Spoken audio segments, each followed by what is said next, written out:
My name is Ellie, and I am 41 years old. For the past 12 years, I have lived in a beautiful but isolated house deep in the Vermont woods with my husband Richard.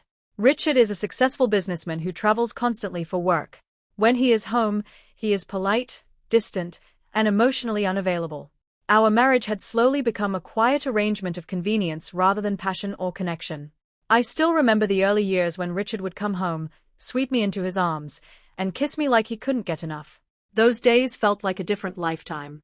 Now, our evenings were filled with polite small talk, separate screens, and the soft click of his laptop closing before he went to bed. I had become invisible in my own home, the woman who cooked, cleaned, managed the household, and kept everything running smoothly, but who was rarely truly seen or desired. 6 months ago, Richard's 27-year-old son Aiden moved in with us after struggling to find his footing in the city. Aiden was quiet, intense, and carried an air of mystery. At first, I barely noticed him beyond polite greetings in the hallway. He kept to himself, working remotely from his room and rarely joining us for meals. But over time, I began to feel his eyes on me, subtle glances when I walked through the living room in my robe after a shower, lingering looks when I cooked in the kitchen, or when I sat by the large window reading a book with the afternoon light catching my skin. I told myself it was nothing. Just a lonely woman's imagination running wild in an empty house. Richard barely looked at me anymore. He came home late, ate dinner in silence, and went to bed early. I had become invisible in my own home.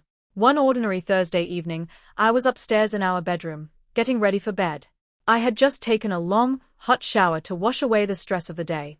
Steam still clung to the bathroom mirror as I stood in front of the vanity in my silk robe, brushing my damp hair. I felt a strange sensation, like I was being watched. I dismissed it as paranoia caused by too many lonely nights and went to sleep. The next afternoon, while Richard was away on another trip, I heard strange pulsing sounds coming from Aiden's room. Curious and slightly uneasy, I walked down the hallway and gently pushed his door open. What I saw made my blood run cold. Aiden was sitting at his desk, eyes fixed on his laptop screen.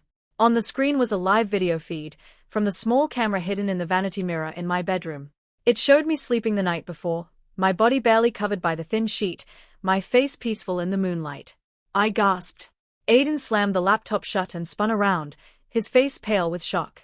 Ellie, I can explain, he stammered, voice shaking. I assumed you were asleep. It was only for a moment. I never meant for you to see this. We stood there in heavy silence, eyes locked.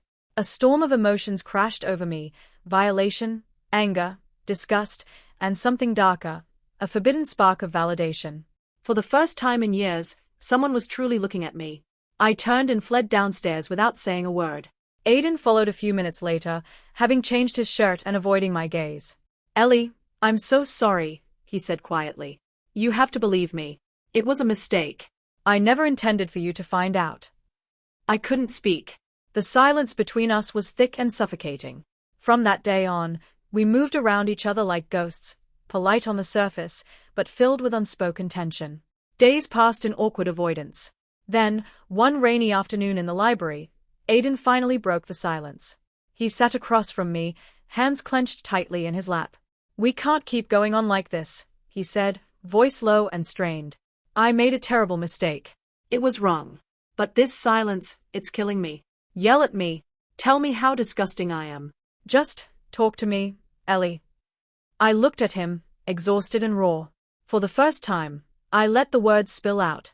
I told him how invisible I felt in my marriage, how lonely the big house had become, how I had slowly disappeared even from myself. Aiden listened without interrupting. When I finished, he spoke softly. You're the only real thing in this house, Ellie. You're not just being watched by me. I notice everything.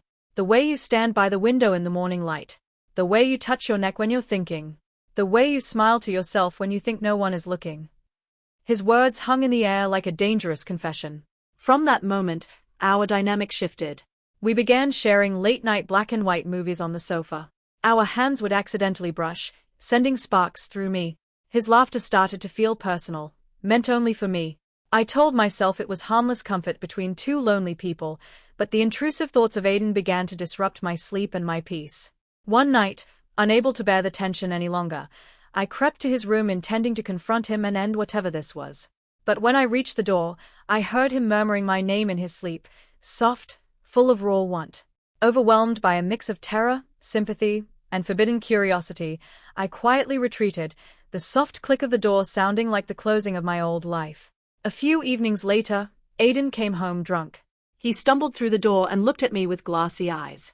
"Ellie, are you an angel?" he slurred. As I helped him upstairs, he whispered, "You're always taking care of everyone, but who takes care of you?" In that moment, something inside me broke.